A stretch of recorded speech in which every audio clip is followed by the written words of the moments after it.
This is a visual record of the major fires that have burned into Claremont Canyon and its adjacent residential neighborhoods. In this video, we will show and comment on the continuing wildfire threat that is present today and is described in more detail on the Conservancy website, claremontcanyon.org.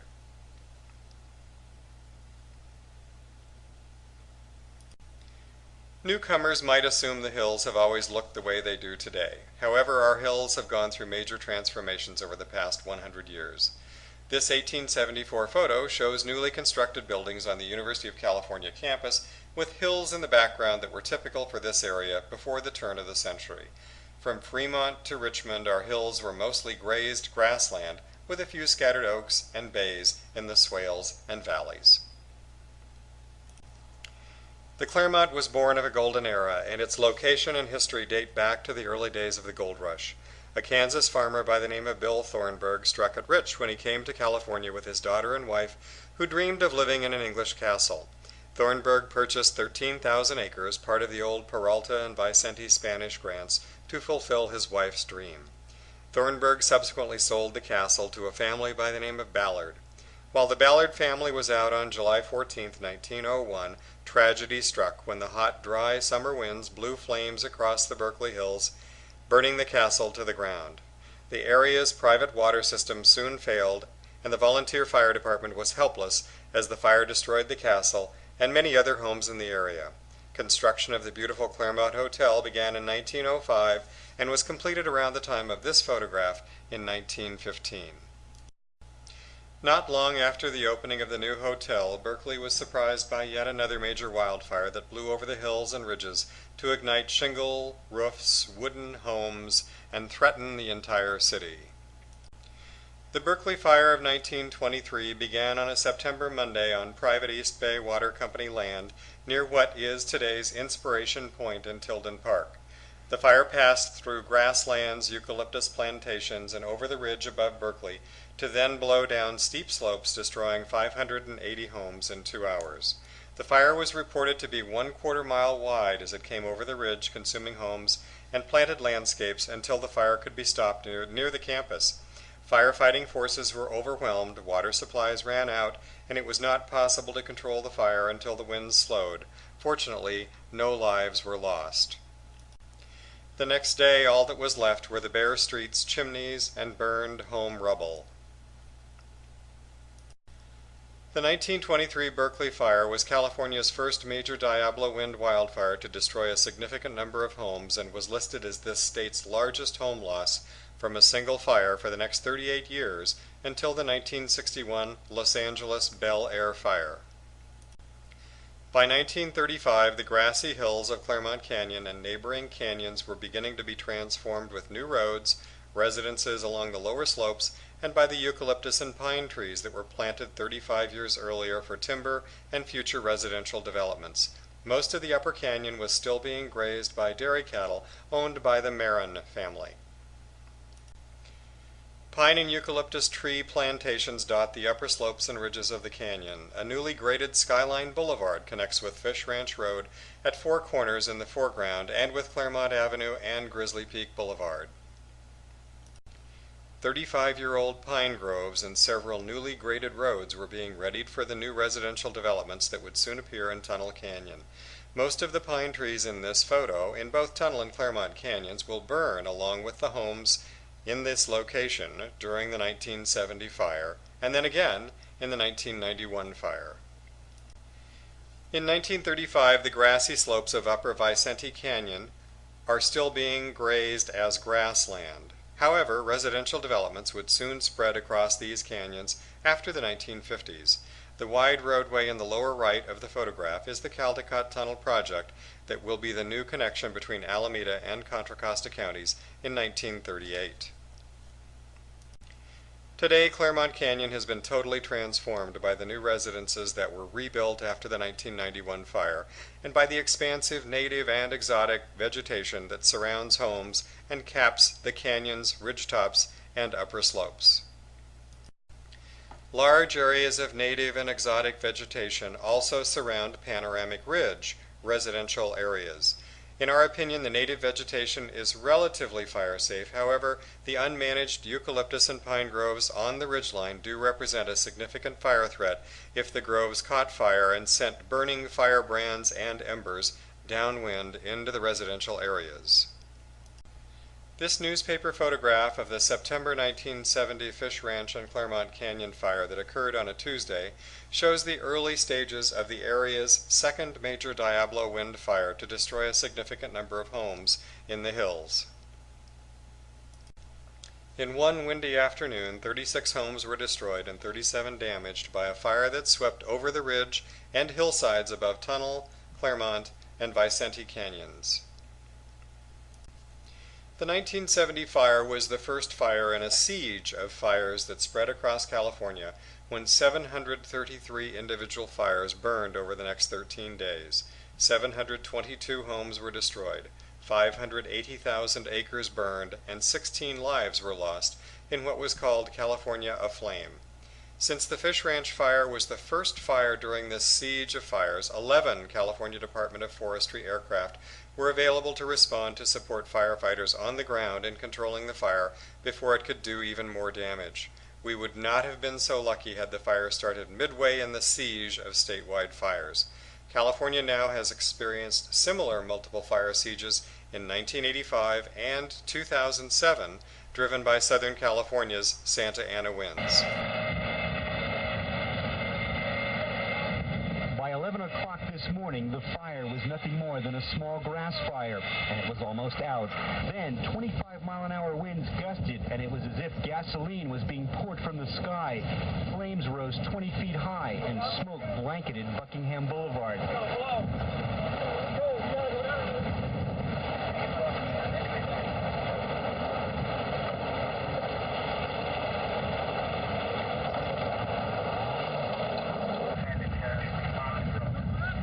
For several seconds, the smoke formed a semicircle, enveloping cameraman Nick Soares and me. It was intensely hot and blinding. The fire was heading toward us. A fire engine drove by, and firefighters told us to hop in. The fire truck drove several blocks, stopped, and firefighters began ordering residents out of their homes. Some wanted time to pack their belongings. Others looked for their pets.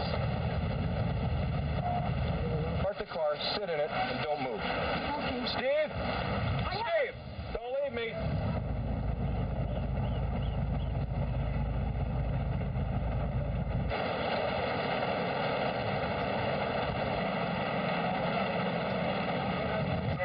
The streets in this area, Buckingham Boulevard, Norfolk Road, Strathmore Drive, Drury Road, are narrow and winding. Cars filled them with people trying to get away. It created a traffic jam in the hills that rivaled any morning bridge traffic.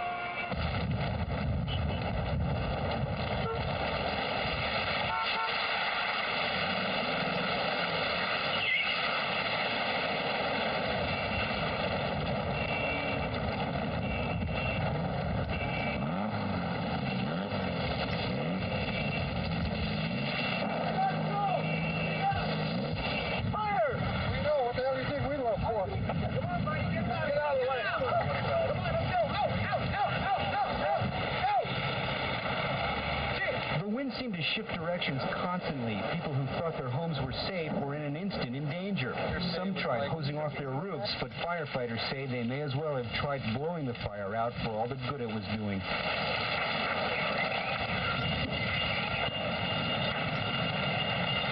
By 10:30, a firefighter reports that the fire has flared again. Winds fan the flames.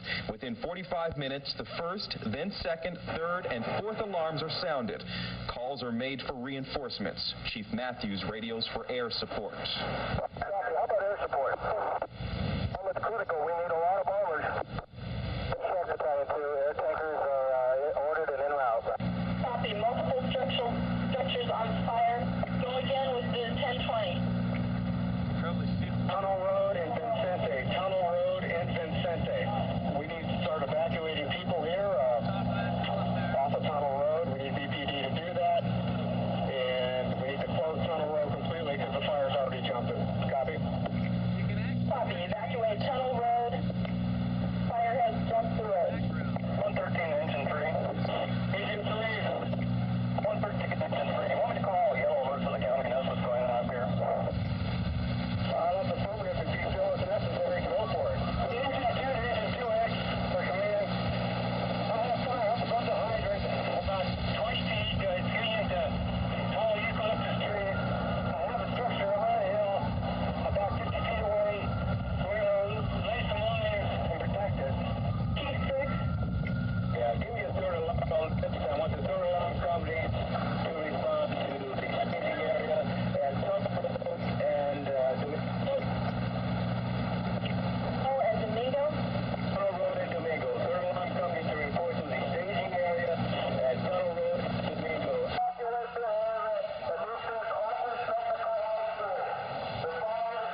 have with me right now live is Governor Pete Wilson. The governor was still here. He's been in the area for several hours now. And Governor Wilson, give us an overview of what you saw and the latest you can tell us about this fire. Well, we came in by helicopter just as it was turning dark, and we made a couple of passes around the perimeter. It is an enormous swath of fire. These firefighters are having to try to contain an enormous fire. It has evidently consumed already something like 1,400 or 1,500 acres. We can only speculate at the number of structures destroyed, but it's got the number in the hundreds. And the very unusual high winds, these Santa Ana winds, which are normal out of the desert this time of year, very abnormal here, have made it very difficult, and it's been literally a moving front and a moving threat. Governor, what was your immediate reaction when you saw this from the air? This is being likened to the Berkeley fire of 1923. That was the worst fire we had had. Your reaction when you saw it from the air? It was even worse, in fact, far worse than I had imagined, because before I got on the helicopter in Sacramento, I had been watching Bay Area television stations, and even though the coverage has been extraordinary, seeing it from the air, as you look down on it, you see these little hot spots, little squares that are just burning intensely. Those, of course, were the homes. Black around them were the charred remains of the lawns and the foliage, but there were just countless little squares. Each of those little squares, of course, had been someone's home. We're showing you the pictures that we got from your helicopter, from the camera that was in your helicopter as you were coming in. Yeah, it was horrible. Bay Area neighborhoods are vulnerable to this kind of fire. People in Northern California love living in woodsy, crammed-in homes, which is why more than one fire expert has called this the fire of the future. There are perhaps many lessons to be learned from all this, lessons about shake roofs, dry brush, high winds, and others. But possibly the most startling of all is simply how incredibly fast something horrible can happen. The 1991 Oakland-Berkeley fire began on a Sunday in October and was this area's third major Diablo wind fire. It set an unmatchable record, with 700 homes and 25 lives lost in the first hour of a major fire. This fire can truly be called a sprint fire that moved with devastating force and speed along the ridges into residential areas and could not be contained until the winds slowed later in the afternoon. It was a classic wildland-urban interface fire that was soon labeled the fire of the future. Both wildland vegetation and homes were fuel for a very fast-moving wildfire that was unstoppable until it consumed everything in a 1.5 mile by 2 square mile area. This NASA photo shows what 3,000 burning homes looked like on the eve of the fire. For the next 12 years, the Oakland-Berkeley fire would set the record for the most destroyed homes, the most lives lost, and the most costly fire in this state, until it was surpassed by the 2003 Cedar Fire in San Diego County. The 25 lives lost in the 1991 fire remain to this day as the state's largest loss of life in a single wildfire. The Oakland-Berkeley fire consumed everything in a 1,500 acre area. 40% of the acreage involved burned homes and urban infrastructure. 60% of the acreage involved burned wildland vegetation. Homeowners, firefighters, and officials were shocked by the magnitude of the fire and were determined to place blame for its start and to learn why so much damage was done so quickly. Several in-depth studies were soon completed, all pointing to a number of causes and contributing factors. However, this fire aptly demonstrated that blame couldn't successfully be placed at the feet of a single culprit, a single property owner, unsafe neighborhoods, unsafe wildlands, or unsuccessfully executed emergency actions. The 1991 wildfire was an unfortunate but predictable chain-like combination of all of these factors. We also rediscovered the power of fall Diablo winds that were the critical environmental factor for the spread of wildfire across this area's high ridges and canyon residential areas. This graphic shows how our normal west winds from the bay are reversed during the night hours when Diablo winds blow in from the east. During most of the year, temperatures are moderate and vegetation is relatively moist and fire safe. Summers bring overnight and morning fog along the hills until noon, with moist midday winds blowing westerly in from the coast. However, there are a few days each year when all of the high fire danger conditions are extreme, with low humidity, high temperatures, and hot, dry Diablo winds blowing in from the east. These high fire danger conditions are all labeled red flag days and usually occur in September, October, or November. Diablo winds start as high-pressure areas over the Great Basin. Winds moving over the Sierra Nevada mountains at altitudes of 7,000 feet are heated 1 degree of Fahrenheit by compression for every 183 feet of descent as they move toward the East Bay. Winds blowing over the Sierra can drop their humidity to 6%, with temperatures over 90 degrees by the time they reach Grizzly Peak Ridge. During morning hours, 40-mile-per-hour winds can blow over our main ridge to fan the flames of any accidental or intentional fire that may start at the wrong time and place, quickly spreading flames and burning embers into residential areas. Diablo winds turn everything around by blowing from the east and bringing low humidity and high temperatures. They can blow flame fronts and burning embers over the ridge and down through dense residential areas on steep hillsides onto the flatlands in 30 minutes or less. This spot fire at Temescal Regional Park was caused by a burning firebrand that blew over Highway 24 to ignite dry vegetation below homes on Contra Costa Road. This and other spot fires expanded the fire quickly, destroying several hundred homes in the Rock Ridge area. Topography is also a major factor in our fire history and exposure. High ridges and steep slopes can funnel superheated flames with burning firebrands and embers into lower residential areas. This area's 3 megafires have all spread into Claremont Canyon. The 1923 Berkeley fire was a 3,200-acre fire that passed through Berkeley and over Upper Strawberry and Claremont Canyons on its way to Tunnel Road. The 1970 Fish Ranch fire passed through Gwynn Canyon to destroy residences along the ridges to the west. The 1991 Oakland-Berkeley fire also backed through Upper Gwynn Canyon to destroy residences in Claremont and Vicente Canyons on its way toward the Claremont Hotel. Fire records for the East Bay Hills are sketchy, yet newspaper clips and old fire planning studies document an active and dangerous fire history. During the past 100 years, 11 Diablo wind fires alone burned 9,840 acres, destroyed 3,542 homes, and took 26 lives, with almost $2 billion in financial loss. During the same period, 3 large west wind fires burned 1,230 acres of grass, brush, trees, and 4 homes.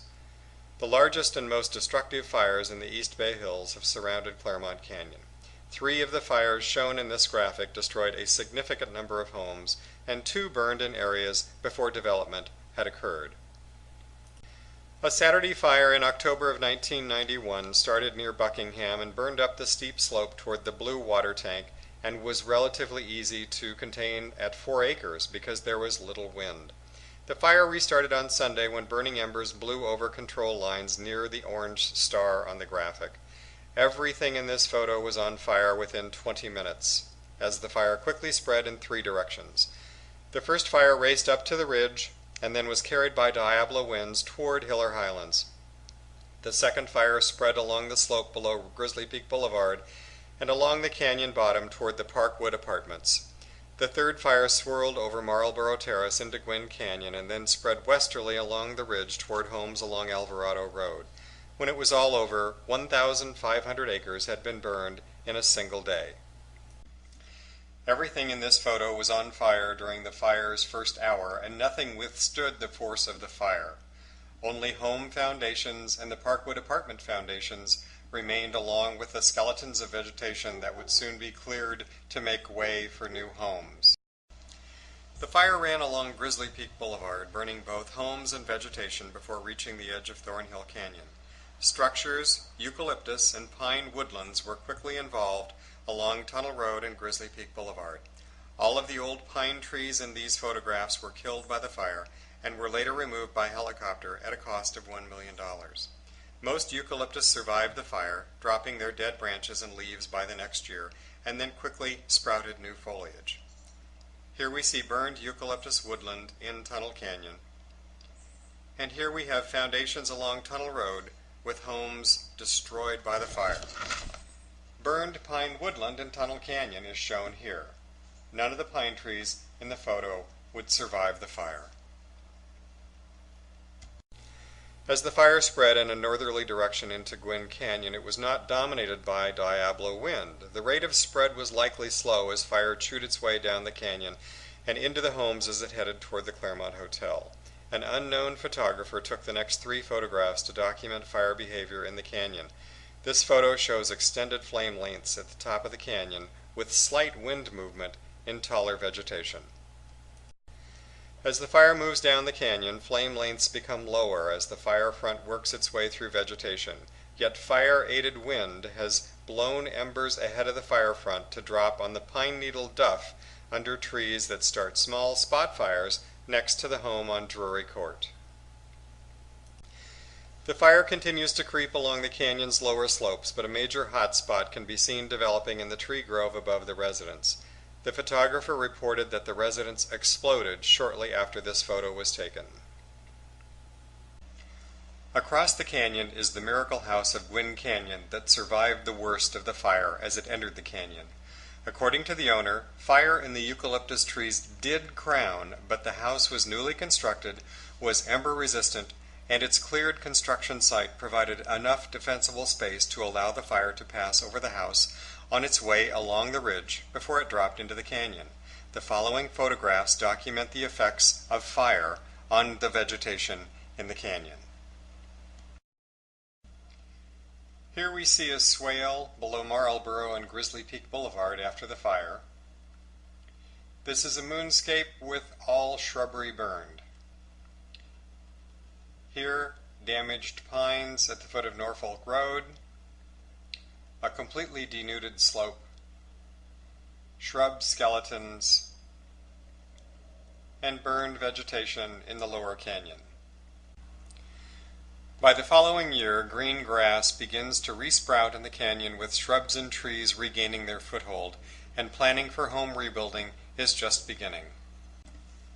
Here we see foundations along the west side of Gwin Canyon. Here, the east side of Gwin Canyon in the summer of 1992. These are the upper slopes of Gwin Canyon below Marlborough Terrace.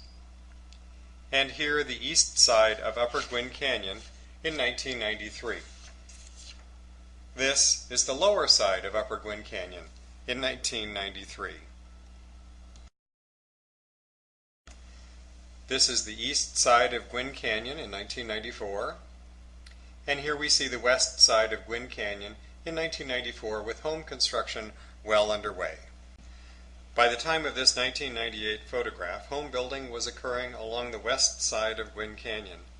As homes were being replaced, the canyon's vegetation below the homes would also become fully established and mature. Here we see the west side of the canyon with home construction well underway. This is vegetation in the canyon in 1998. By 2003, vegetation is now fully mature in the canyon below homes.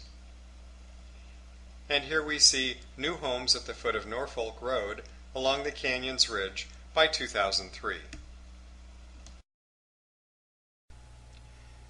This graphic shows the simple retrofits that a homeowner can do to protect a home from embers and wildfire. New building codes are creating more fire-safe homes and communities, but all structures are vulnerable to wildfire, and many older structures are especially vulnerable. All of Claremont Canyon is a high fire risk area, and some homes need to be retrofitted to meet the new codes as soon as possible. Embers can travel a mile or more and ignite an unprepared home surrounded by unlimited green landscape. Defensible space can be a designed landscape or area of maintained plants surrounding your home with fuel management of 100 feet as required by state law or by city code. Creating and maintaining a defensible space is one of the most important ways to protect a home from wildfire. Defensible space will allow an ember-resistant house to have a chance to survive on its own and greatly improve the odds for firefighters who might attempt to defend a home.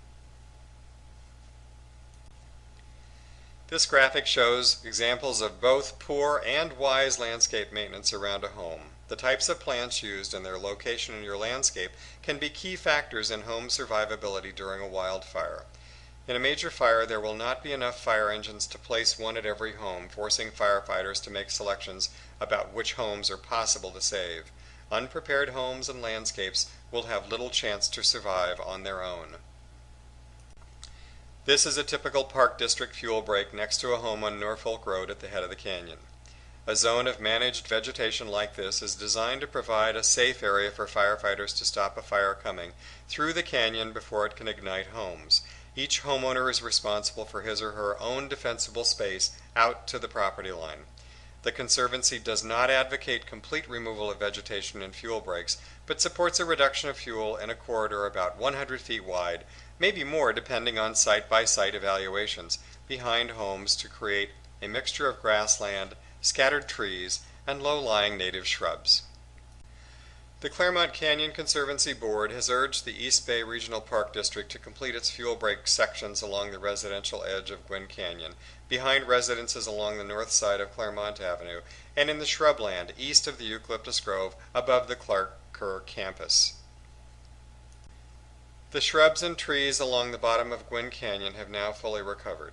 As you can see, 18 years of growth has produced plenty of flammable fuel that is similar to the type of canyon vegetation that burned in the 1970 and the 1991 fires. A combined homeowner and park district fuel break along the residential edge of the canyon should be created as soon as possible, and we hope will be in place before the next fire occurs in the canyon.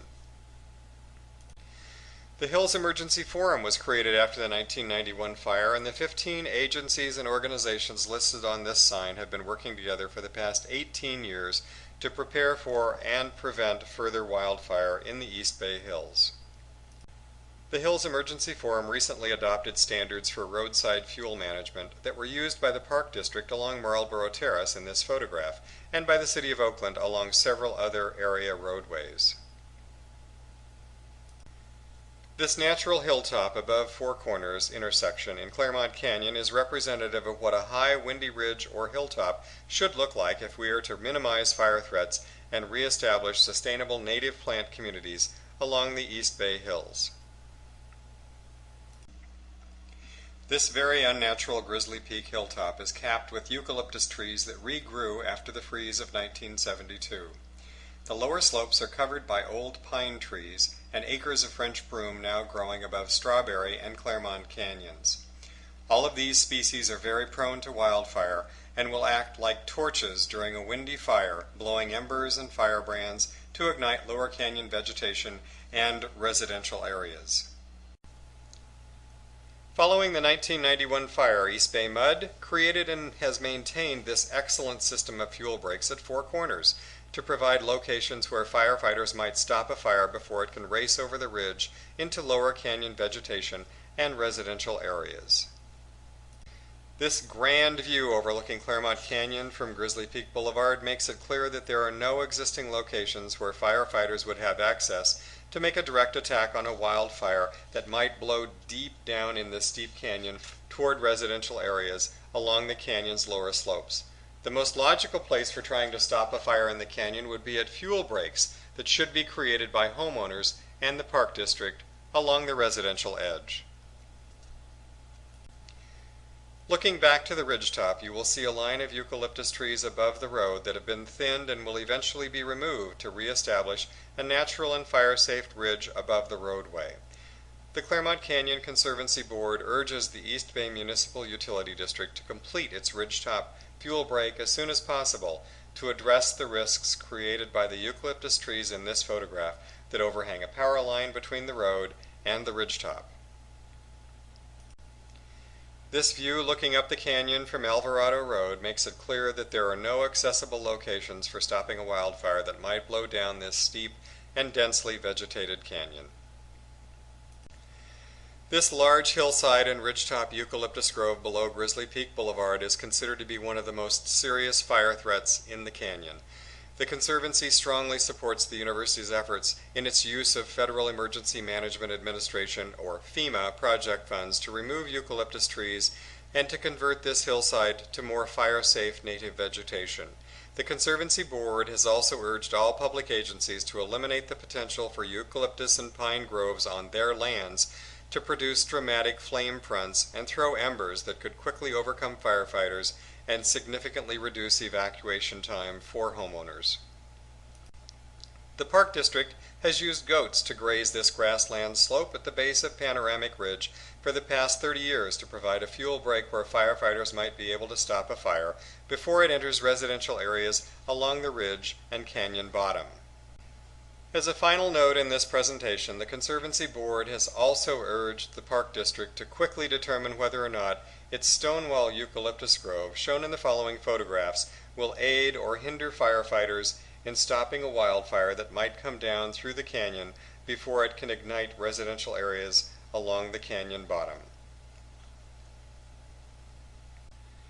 The Claremont Canyon Conservancy is convinced that the issue of fire safety in Claremont Canyon is important enough to be worthy of our best efforts.